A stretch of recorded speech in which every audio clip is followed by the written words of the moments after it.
Thank you very much, Mr. Chairman. It's quite obvious we're here today to vote on the nomination of Judge Garland to be Attorney General.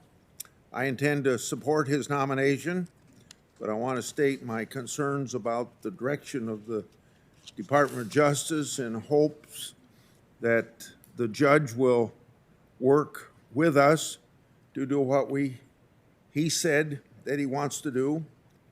Pretty simply, keep the Justice Department non-political and nonpartisan and apolitical. Judge Garland, as I said in his hearing, is an honorable man.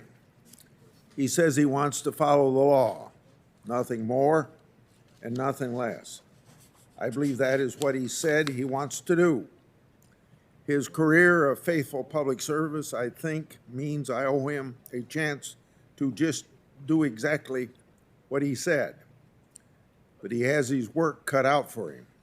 During the campaign, President Biden said that his administration would be the most progressive in history. I'm afraid that might be right. It'll be up to Judge Garland to stand up to efforts to turn the Justice Department into an arm of the progressive wing of the Democratic Party, as happened under President Obama. So I will back this up with some statistics and things coming before the judge as Attorney General. First, the Durham investigation. We covered the investigation a lot at Judge Garland's hearing and in written questions. While Judge Garland has consistently said that he has no preconceived notions on Durham, he has, unfortunately, refused to give the same commitment on Durham that Barr gave on the Mueller investigations. In written questions as well, he has refused to explain what standard exactly he would apply to evaluate Durham and failed to give the kinds of easy commitment that Barr gave to this committee. What he has told us, though, is that in spite of these failures to commit, he expects that he will allow Durham to proceed. I take Judge Garland at his word that he will, in fact, allow Durham to proceed. I will also put him on notice this way. Because of his repeated failures to commit to protect Durham, any actions taken to end, cover up, or otherwise undermine the Durham investigation should be interpreted as premeditated and political. If Durham is sidelined, that will be the only explanation for Judge Garland's consistent refusal to answer like Barr did on Mueller. As I said, I believe Judge Garland is an honorable man, so I expect that that will not happen, but his credibility is on the line. Second, on religious liberty, Judge Garland spoke movingly of his family seeking refuge in the United States while fleeing anti-Semitism.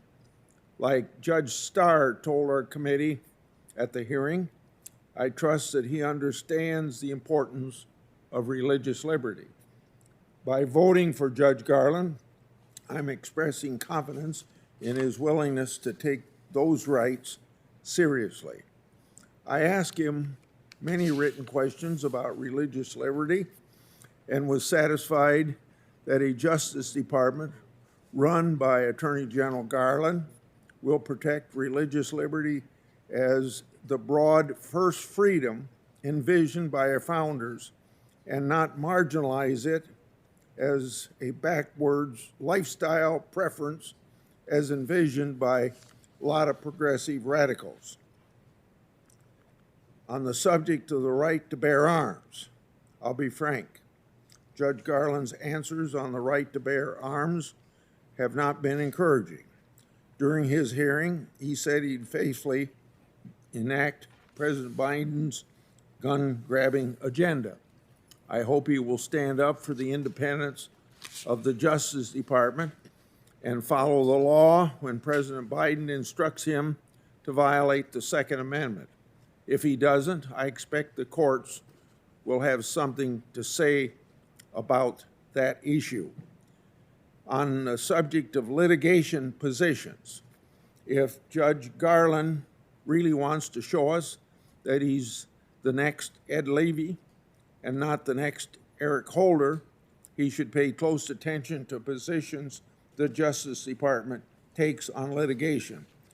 Just because the Trump Justice Department took a position doesn't mean that that position was wrong.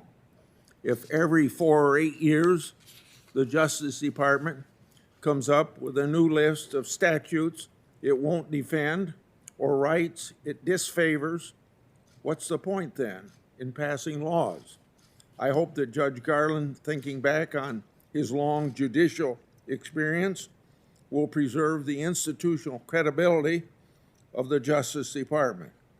It's a similar issue with prosecutorial discretion. Just because a prosecutor has discretion in how to charge and how to try a case doesn't mean the Attorney General has discretion in how to charge and try all cases in ways that change the law. We saw this with DACA under Obama. I'm concerned we'll see this in the death penalty and the illegal entry under Biden. The role of the president is to take care that the laws be followed. And of course, this applies to the Attorney General. The Attorney General doesn't get to use principles of discretion to change the law, however much he or she might want to do that. Then on the subject of slush funds, I think I brought this up in some discussions, either privately or publicly, with the Attorney General nominee. When the Justice Department enters into a settlement with a bad actor, the money should go to the victims and the U.S. Treasury. Given that money to third parties, especially those Congress has defunded, is a direct assault on the appropriations process.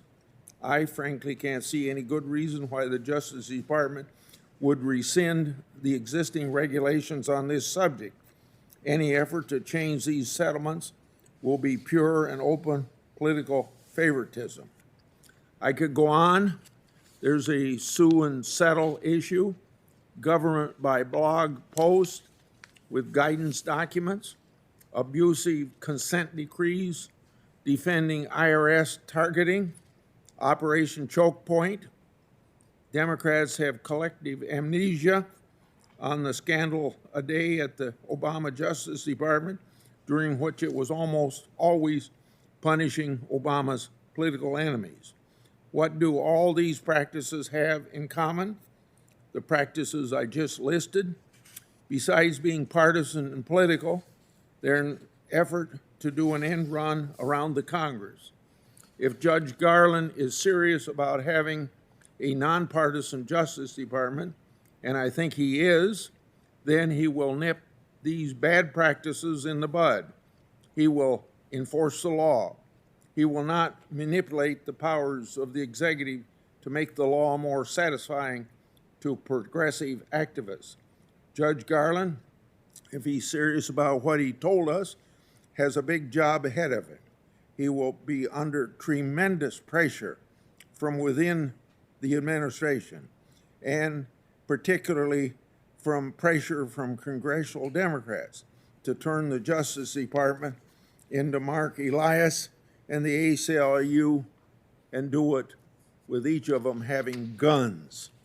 It'll be up to him to keep the Justice Department from turning into the social justice department. I take him at his word that this is not what he wants and that his occasional evasions were in good faith. I plan to vote for him. I hope that my trust is not misplaced. Yield.